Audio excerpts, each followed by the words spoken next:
Salut, on a tous au moins un ou plusieurs sacs trail. Et aujourd'hui, j'ai décidé de vous présenter ce sac. Donc, c'est l'Oxytis Hydragon. Pourquoi j'ai décidé de vous le présenter? Parce que je l'ai porté toute l'année lors de mes randos courses en haute montagne. Et donc, on va voir pourquoi. Pour moi, j'ai vraiment trouvé que c'est un sac très intéressant. Alors, voici le sac. Il est livré comme ceci, donc avec deux bidons de 500. Donc, si on dit deux bidons de 500, ben, il y a deux porte-bidons, un de chaque côté, à ce niveau-là, avec donc des élastiques pour venir serrer les bidons. On a une poche smartphone molletonnée à l'intérieur sur la partie droite, au niveau pectoral. On a de l'autre côté la même chose, une poche à l'intérieur sans molletonner pour ne pas abîmer votre smartphone.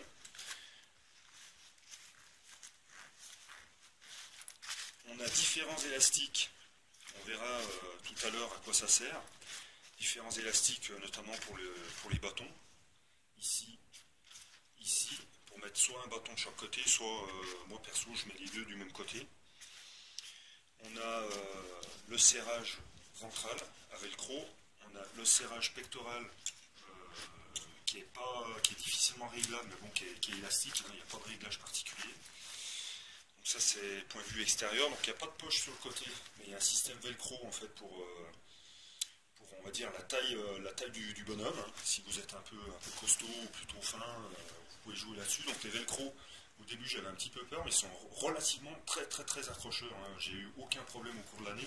Surtout que regardez les dernières sorties que j'ai faites, le sac était énormément chargé, très gonflé, donc j'ai dû desserrer, je suis quasiment au minimum, enfin au maximum au niveau longueur. Et ça n'a jamais décroché, il n'y a vraiment aucun souci. Au niveau du dos, c'est très aéré, très ventilé. Il y a donc des rembourrements là, de chaque côté pour ne pas sentir ce qu'on a dans le sac. Ça fonctionne très bien. À l'arrière, on a ça. Donc on a une première poche qui donne accès à l'intérieur. On a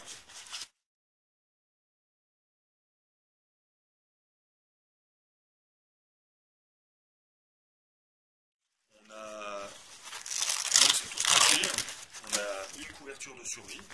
Voilà. Ça vaut rien du tout, ça vaut 1 ou 2 euros une couverture de survie, mais ils en ont mis dedans. Il y a quelques petites poches avec velcro, mais bon voilà, ça je m'en suis jamais servi, uniquement pour mettre mon matos dedans. Donc on a une première poche extérieure. Après on a une deuxième poche qui se trouve juste derrière le dos. Voilà. Parce que j'ai qu'une main. Donc ça, moi dans cette poche, j'y glisse plutôt ma poche à eau. Je vous expliquerai pourquoi en fait je ne me sers pas des bidons, en fait je me sers de la poche à eau. Hein. D'ailleurs quand on peut passer le tuyau, c'est prévu. C'est prévu ici, hein, parce qu'en fait on peut passer aussi son câble pour son câble d'écouteur. Hein. Donc, je passe plutôt mon tuyau de la poche à eau. Voilà. Alors a priori ça fait un sac qui est quand même, je dirais, relativement petit, mais vous allez voir dans un instant que en fait il est pour moi tellement fonctionnel que j'en reviens pas tout ce que j'arrive à mettre dedans. On va voir ça. Alors voilà un petit peu comment ça se présente quand je pars en haute montagne avec Laurent. Donc je suis équipé comme ça.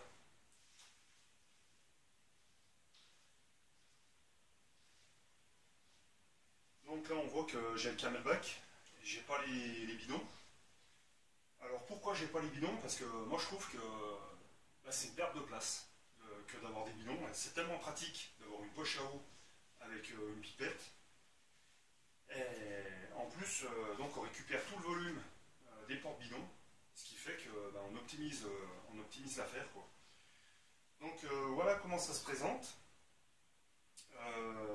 Donc les bâtons, on peut en porter un de chaque côté. Moi je sais que j'aime bien avoir les deux du même côté. Donc en fait j'utilise les élastiques avec les serrages à ce niveau-là. Je sais pas si on voit bien. Ici. Voilà. Tac. Donc là ça les libère. Dessous, il y a encore un gros élastique en fait dans lequel je les passe tout simplement. Hop, hop, et voilà, on a nos bâtons. Avec donc cet élastique là sur le côté.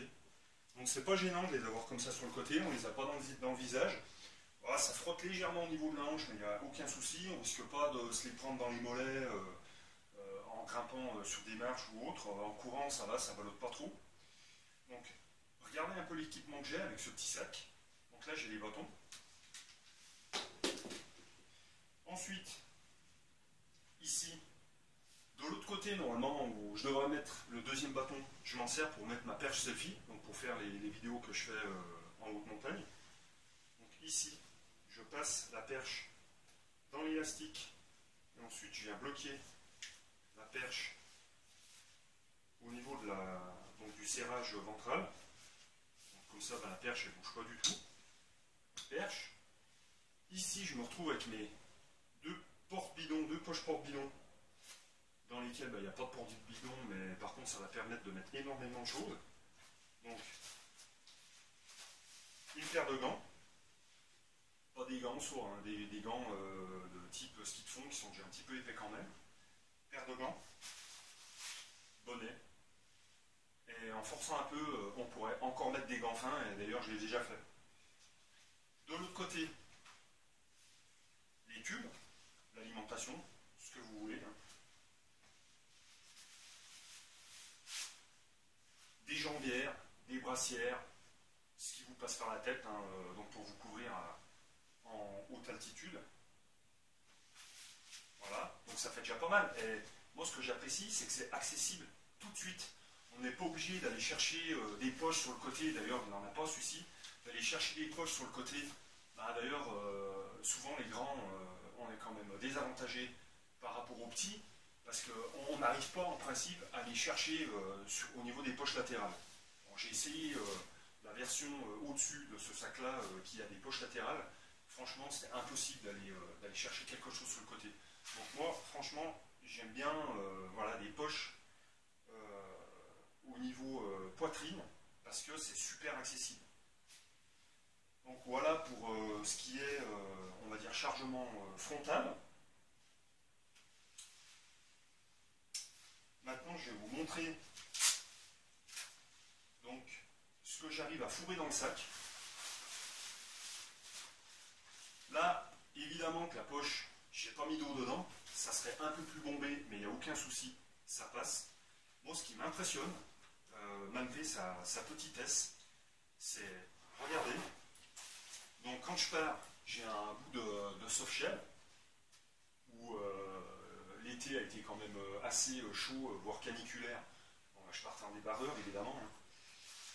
J'arrive à mettre à l'intérieur, je vous montre hein, quand même, j'arrive à mettre, bon, c'est tombé par terre, une petite polaire, une petite micro-polaire. Hein. J'arrive à mettre, donc quand on arrive au sommet, il y a du vent, souvent, il fait plus frais, un coup de vent, quand même, et j'arrive à mettre, chose que peut-être pas grand monde a dans son sac trail, mais bon, quand on fait de la rando course ou du skyrunning, voilà, bon, les termes anglo-saxons, bref, j'arrive à mettre une paire de crampons. Bon, évidemment, ce ne sont pas des crampons glaciers qui font presque 1 kg, hein, ceux-ci, ce sont les Edelrid Spider Peak, qui sont très très bien pour le trail running. Ça s'adapte très très facilement sur vos chaussures de trail. Donc ils font à peu près, je crois, 450 grammes. Mais bon, regardez, hein, je sais, j'ai des grosses mains, ça peut paraître petit dans mes mains, mais c'est quand même assez, je dirais, conséquent dans le sac. Donc, ça fait quand même pas mal. Polaire, coupe-vent, crampons, poche à eau d'1,5 litre, avec tout ce qu'il y a devant, bonnets, gants, bâtons, et j'en passe. Hein. Je trouve que ça fait quand même franchement pas mal pour un sac de cette taille-là. Hein. Pour moi, il est vraiment fonctionnel. Est-ce que j'apprécie? Il y en a qui me diront que c'est ridicule, j'aurais pas dû prendre ce type de sac. Moi, ce que j'apprécie franchement, c'est le rangement smartphone. Ah oui, j'en ai pas parlé, hein, donc de chaque côté. Hein. C'est vraiment très pratique. Votre téléphone, il est rapidement, on peut rapidement aller le chercher. Et franchement, moi, les poches, la porte bidon, moi, je vois pas l'intérêt. Enfin, bon, après, c'est mon avis. Hein. Il y en a qui préfèrent peut-être d'avoir des bidons à l'avant. Bon, voilà, je trouve que c'est vraiment fonctionnel que de prendre une poche à eau avec ce sac et devant s'en servir de fourre-tout, quoi. Surtout que c'est super accessible, c'est là, c'est devant, c'est sous les mains. Pour moi, c'est vraiment un sac que j'ai apprécié tout au long de l'année. Il est très confortable, on ne le sent pas. Il est calé dans le dos. Si on opère les bons réglages, on a un sac qui ne bouge pas, qui tient très bien. Voilà, avec plein d'élastiques pour mettre les bâtons, pour y coller votre perche selfie. Moi, c'est un sac que j'ai vraiment apprécié tout au long de l'année. Donc voilà, j'espère que en fait, cette présentation vous aura été utile. Merci et à bientôt.